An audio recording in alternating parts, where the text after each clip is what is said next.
Assalamualaikum warahmatullahi wabarakatuh. Bismillahirrahmanirrahim. Alhamdulillahi rabbil alamin. Assalatu wassalamu ala ashrafil anbiya'i wal mursalin. Sayyidina wa habibina wa maulana Muhammadin wa alihi wa ashabihi ajma'in. Amma ba'duh. Kaum muslimin dan muslimat rahimakumullah. Kesempatan kali ini saya ingin membahas tentang 3 golongan yang Allah tidak terima sholatnya. Menjadi sebuah keinginan bagi kita semua bahwasanya saat kita beribadah apapun terutama sholat, itu yang diinginkan dan menjadi harapan kita semua kaum muslimin dan muslimat adalah sholatnya diterima. Tentunya kita berusaha menjalankan ibadah sholat dengan khusyuk, menjalankan ibadah sholat dengan tenang, dengan tumaknina, sebaik mungkin itu yang diharapkan agar supaya sholat kita itu diterima oleh Allah Subhanahu wa Ta'ala. Ternyata khusyuk, tidak makan haram, tumakninah sholatnya sudah bagus. Tidak cukup itu saja, bahwasanya syarat diterimanya sholat. Ada hadis yang oleh Rasulullah Sallallahu Alaihi Wasallam menyebutkan di sana ada 3 golongan yang Allah tidak diterima sholatnya. Satu redaksi mengatakan salah satu la yakbalullahu salatahum. Redaksi yang lain salah satu la turtafa'u salatuhum fawqa ru'usihim shibran. Ada redaksi yang lain salah satu la turtafa'u salatuhum fawqa udhunaihim. Ada yang fawqa adhanihim. Ada yang seperti itu.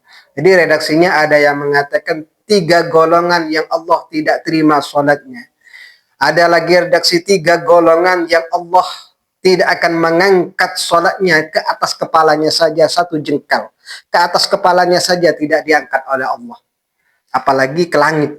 Kemudian ada juga 3 golongan yang sholatnya tidak diangkat di atas telinganya.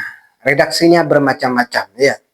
Apa saja di antara yang 3 atau siapa saja di antara yang 3 itu? Yang pertama adalah man amma qauman wahum lahu karihun. Yang pertama adalah orang yang menjadi imam sebuah kaum, hanya saja kaum tersebut kurang suka kepada imam itu. Hal ini sudah saya jelaskan di video yang ini.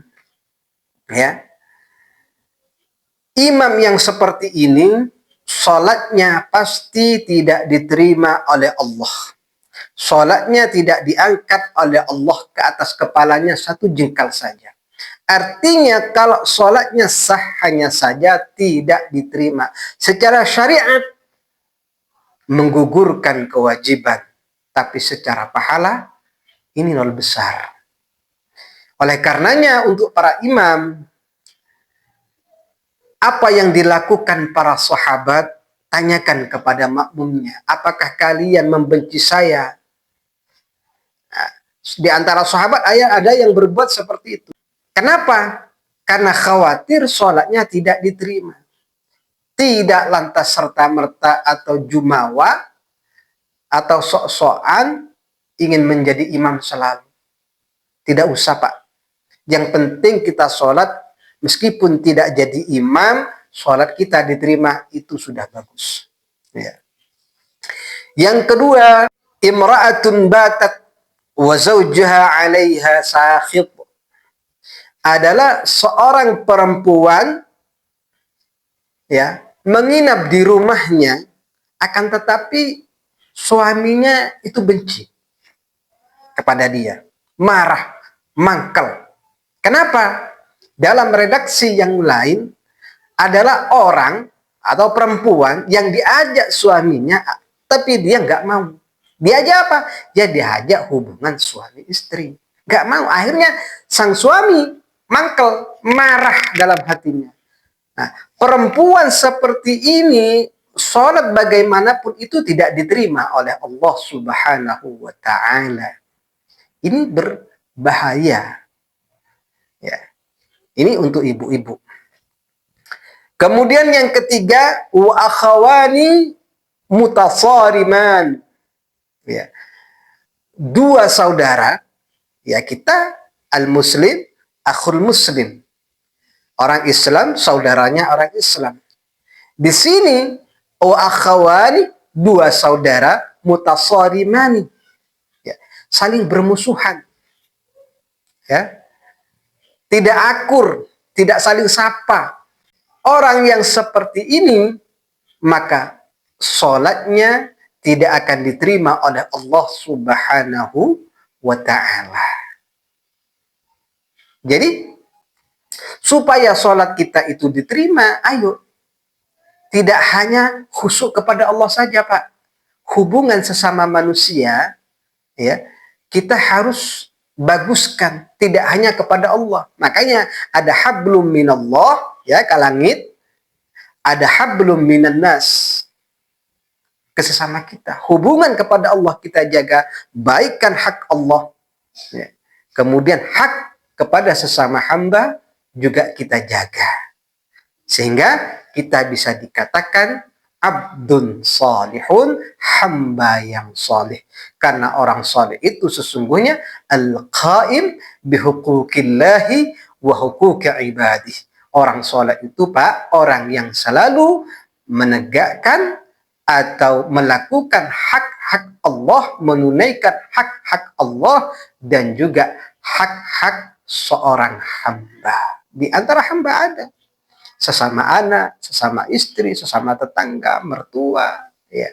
Jangan sampai kita ada bermusuhan kalau mau sholat kita itu diterima oleh Allah Subhanahu wa Ta'ala. Ini dalam satu redaksi. Dalam redaksi yang lain adalah man la ya'tis salata illa dibaran.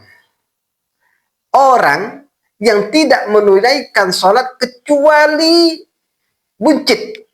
Ya, dibaran. Maksudnya dibaran ini adalah orang yang menunaikan sholat sampai waktunya itu keluar.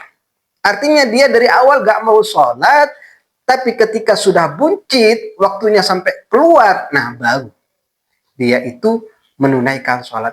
Sholat yang seperti ini tidak diterima oleh Allah Subhanahu wa Ta'ala. Oleh karenanya, Bapak Ibu kaum muslimin dan muslimat rahimakumullah, mari kita perbaiki amal kita, ya. Jangan sok-sokan jadi imam. Pertama, tanyakan dulu, kamu suka kepada saya menjadi imam apa enggak? Khawatir, walaupun kebenciannya kaum itu mempunyai klasifikasi masing-masing sebagaimana yang telah dijelaskan dalam video yang ini. Kemudian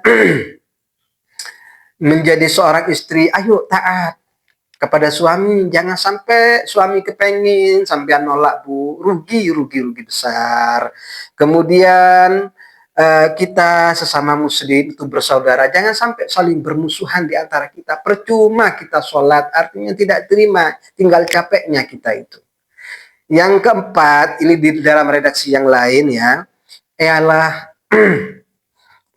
man la ya'tis salata illa dibaran, orang yang tak melakukan sholat kecuali di akhir waktu, sampai waktunya keluar. Kemudian ada lagi, ini di redaksi yang lain, man ista'bada muharraratan, adalah orang yang menganggap atau menjadikan orang merdeka itu sebagai budaknya.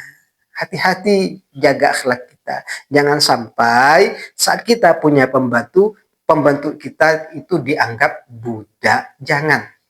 Kalau kita menganggap orang merdeka itu sebagai budak, maka percuma kita sholat kita tak akan diterima oleh Allah Subhanahu wa Ta'ala. Mudah-mudahan ini bermanfaat buat kita semua. Mohon maaf kurang lebihnya. Hadanallahu wa iyyakum.